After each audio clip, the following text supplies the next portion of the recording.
Let me show you how you can turn on sleep tracking on the iPhone. So for that, we need to head over to the health application. So this is what it looks like, the white icon with the little heart in the corner. So we need to click on it, or you can swipe down and type in health to make the app appear. And we want to get inside. If you are in this summary mode, make sure you click on the search icon in at the bottom right like this, and from these health categories you want to scroll through and click on sleep, and sleep is definitely going to be one of them. You can get inside, and in here you get to see some information. If there is anything available, it will already be displayed in here, but when you click on the sleep in here, you can see all of the data. So you can set up your schedule in there and enable the sleeping schedule, meaning when you go to bed and when you tend to wake up, right? And you also have some wind down routine. So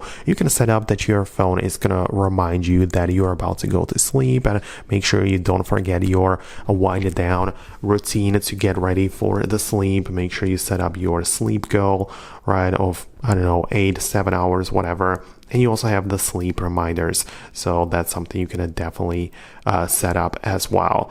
However, without any additional accessory, the iPhone's sleep tracking is kind of limited.